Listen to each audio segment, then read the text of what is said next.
Good morning. Today I'm going to do something a little bit different by starting out in my own backyard. It's so nice to see my Barbados cherry tree actually blooming and starting to set fruit.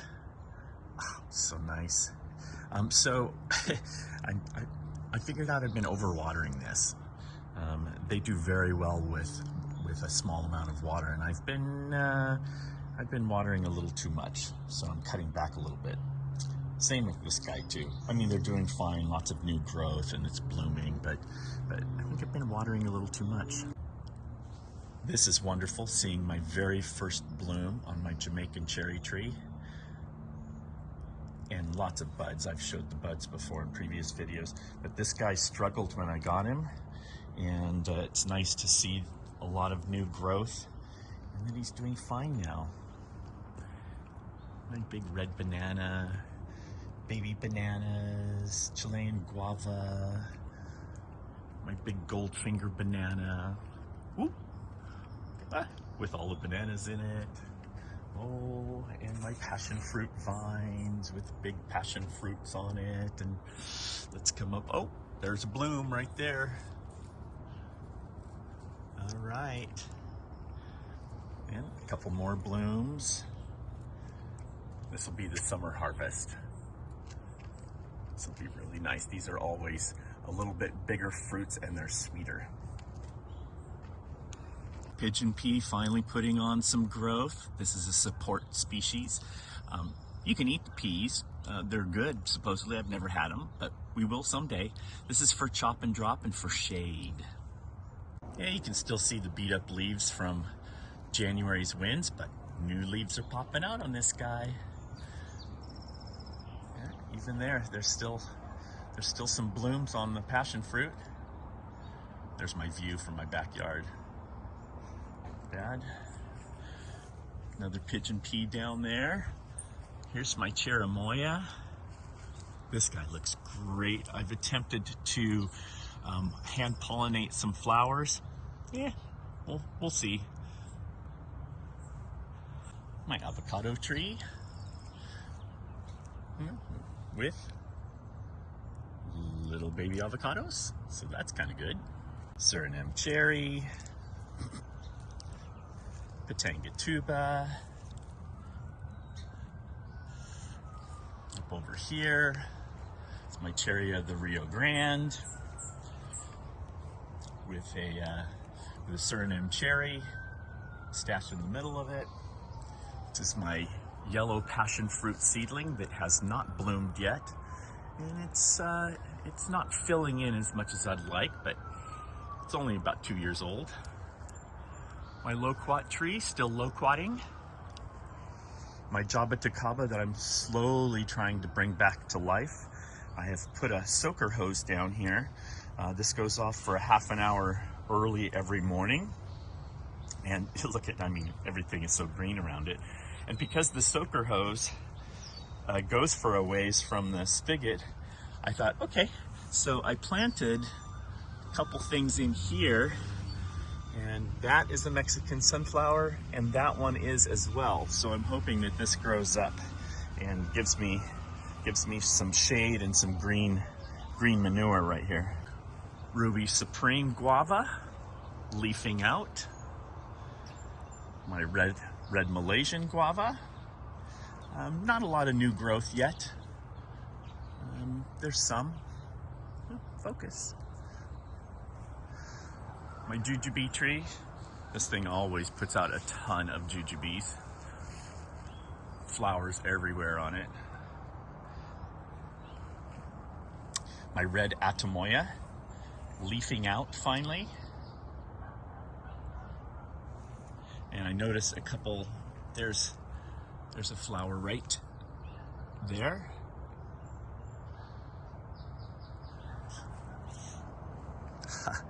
Look at my pineapple guava, just filled with blooms, and these are so tasty. I come out here every day and eat a ton of these. If you've never had pineapple guava flower petals, they are just amazingly good. half of there. That one doesn't want to come off easily. Look at all of them. Just a crazy amount. These guys better set fruit. That's all I'm saying. I had like 3 fruit last year, and the rodents got all of them. I never got to taste it. I've never tasted a fruit off of this bush. I have a funny feeling that this is the year that I'm going to taste some fruit. Look at all the blooms everywhere. Hundreds and hundreds of them. Oh, look at this. This is my lemon guava flowering and focusing. Come on, geez, what's wrong with this morning? It must be cold. Tons of new buds on there. My little longan tree looks like it's going to flower. When I bought this last year, it had fruit on it, very good fruit. So I will let it fruit a little bit. Pretty tree, isn't it? Look at those leaves. It's gorgeous. It's got such a weird trunk on it though. Look how gnarly it looks. It's just kind of all gnarly. That's all I have to say. Here's my ice cream bean tree. Slow to grow. There must be, I think I stunted it too much by keeping it in a pot too long, but it'll take off. My araza, covered in flower buds. This thing is going to bloom profusely here in the next week or so. Looking forward to that. It's my little mango, my little orange sherbet mango, putting out a flower panicle. Love to see that. So this is my white sapote tree. Always does very, very well. But we got hit with some unseasonably hot weather last weekend when it was 108 about, and going from the 60s to 108, the tree just said, nope, not going to do this. So it's dropping all the old leaves. You know, so these are all the old leaves that are leaf tip burned from those January winds. It's just dropping them. It does this to a lesser extent every year, so it's not a big deal. Look at all the fruit. Can't wait. Here's a very successful graft. See my graft union right there? And then this is all the new growth from that graft. So next year, hopefully I'll get some fruit off of that. Love this tree, it's so pretty. Here's another, this is a side veneer graft with a new growth on it. These leaves are a little bit different, a little bit bigger. Interesting.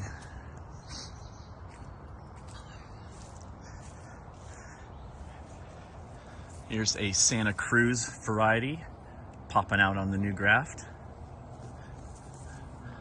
Still have oranges on my orange tree.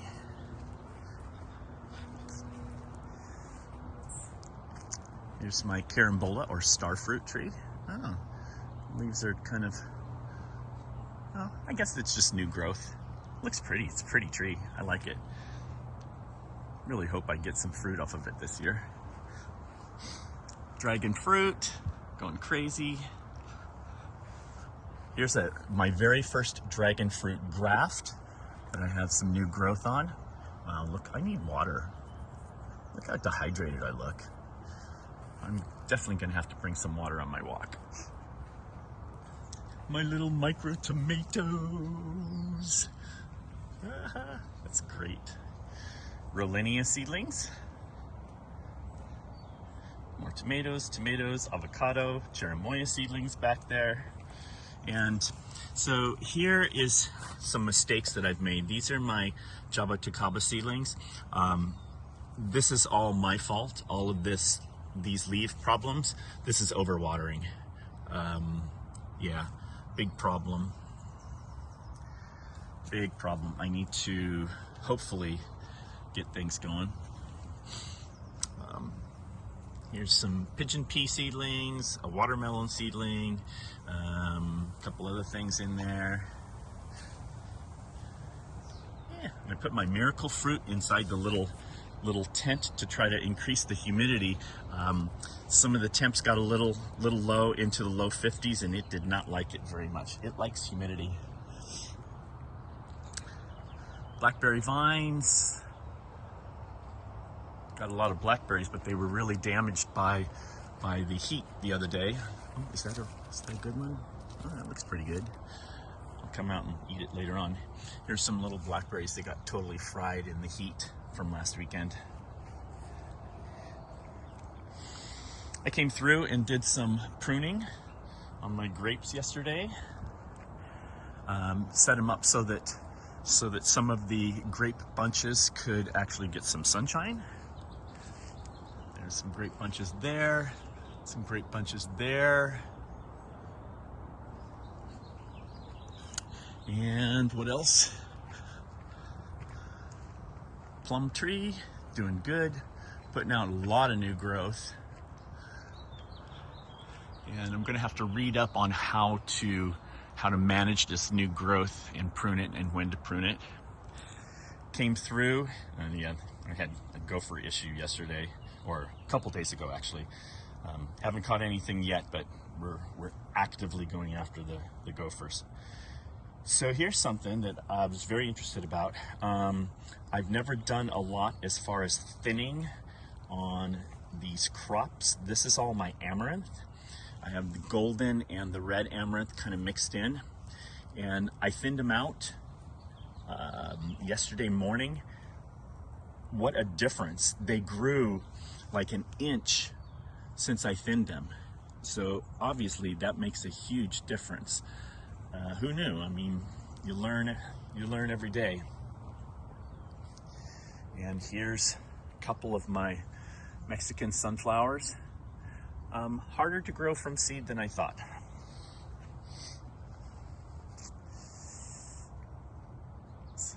Little bananas coming up, and see how yellow they look, as well as this one coming in looking a little yellow. These are all new leaves.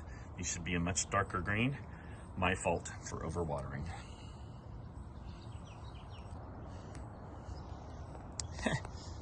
I should clear this out. This is the bok choy experiment. Hey, there's my oak leaf papaya, doing pretty good. Happy to see that. The tall plum flowers. There's another one up there. Oh, look, there's a fruit. I'll have to keep my eye on that. All right, let's get some hydration and go for our walk, shall we? Free ride, free ride. Come on and take it by my side. Come on. Okay, so what a great song, right? Free Ride by the Edgar Winter Group. Not a singer by any stretch of the imagination. In the band, I just played bass and sang backups, did the oohs and the ahs.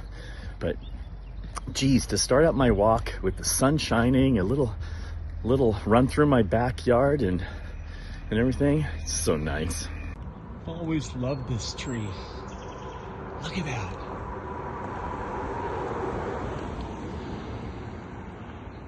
I looked this up the other day, and I think this is called a lemon-scented gum.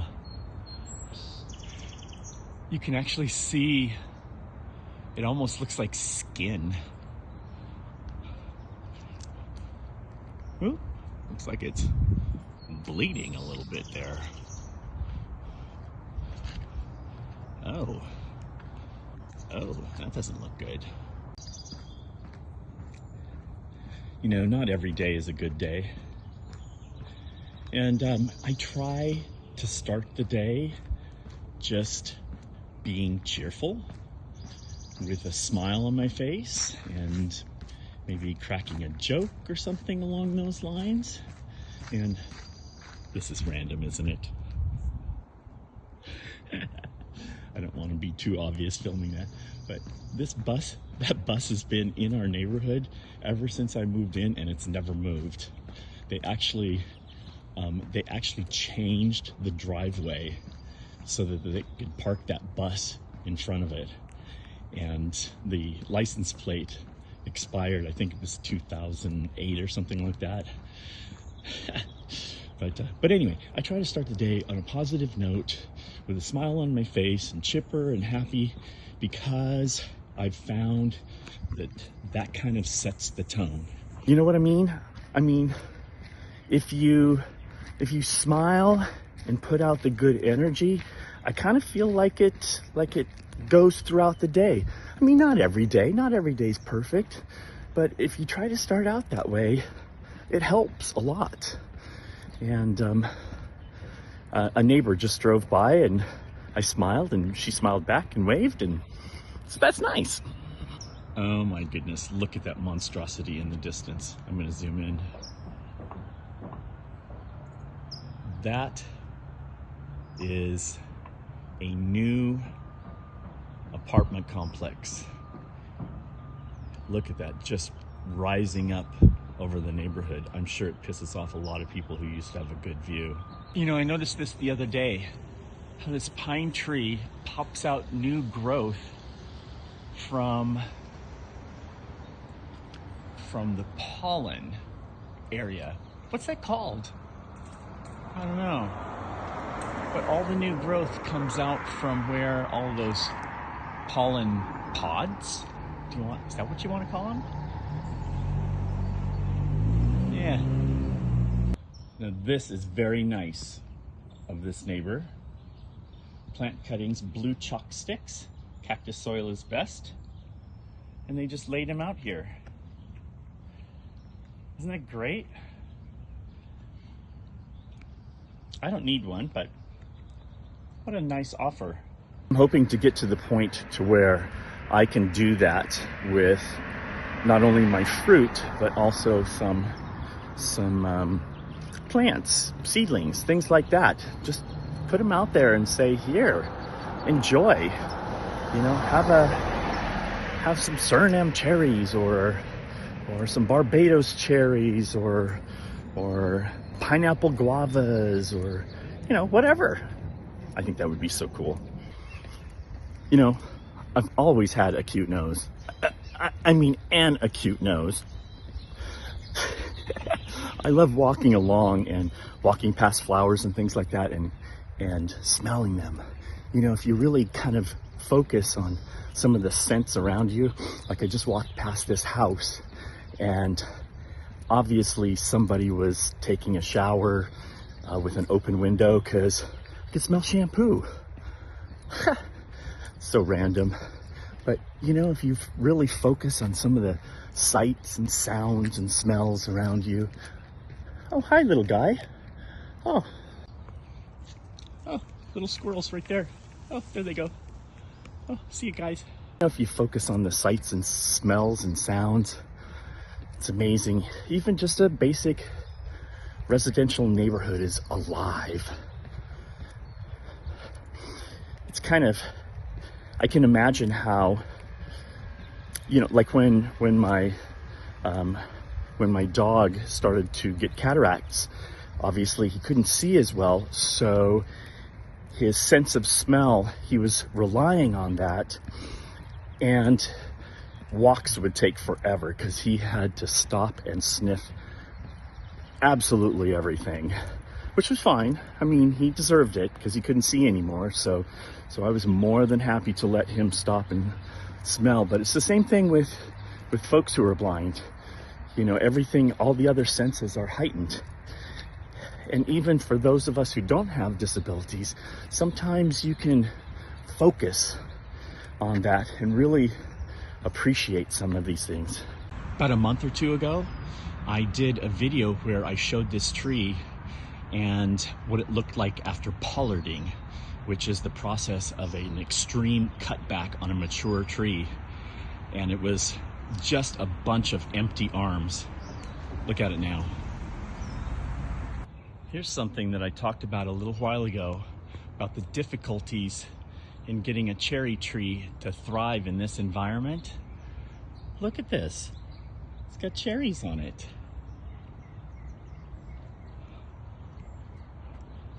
That one up there looks ripe. What a beautiful tree. Well, I have to rethink it. I know one of the guys I follow, Stephen Murray. He is part of the Murray family farms up in Bakersfield. They have a huge cherry harvest this year. Bakersfield, you know, it gets cold up there, so he's getting the chill hours. I guess that particular cherry that we just saw was able to get enough chill hours last winter to set some good fruit. I'll have to watch it as the years go on. You know, if that thing consistently sets fruit, I might have to consider a traditional cherry tree. You know, I've got all the tropical cherry trees, you know, the Barbados cherry and the Brazilian cherry and the Jamaican cherry and all of these tropical cherry trees, but I don't have any of the North American cherry trees. I love them though.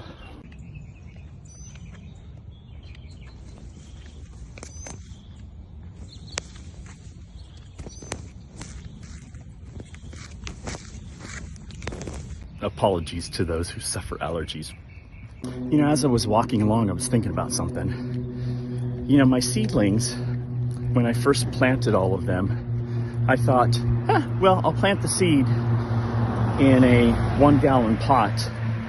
And that way, as the seedling grows, I won't have to transplant it up to a bigger pot. Well, those in the know suggest that that's really not a good idea.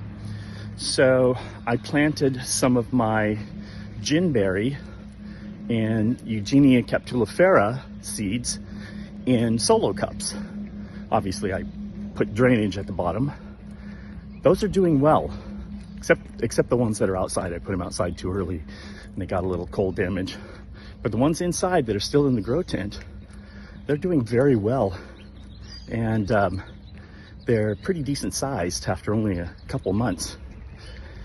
And another example is I planted my strawberry guava seeds, one to a pot, except for one pot. I ran out of pots. So I put about 5 or 6 seeds in one 1-gallon pot. And all of those seedlings are about twice as big as all the other seedlings that are by themselves in a 1-gallon pot. My theory is on those that they benefit from each other's humidity through transpiration on the leaves. So, I don't know. I think from now on, I'll probably be starting plants in small seed starting containers or solo cups or something like that. They just seem to do so much better. I'll have to keep that in mind. Well, no matter where I walk, because I live on a hill, on top of the hill, no matter where I walk, I always have to go uphill to get back home. It's about 150 feet in altitude difference from my house down to where I normally walk. So, yep, it's a little bit of a hill to get back home.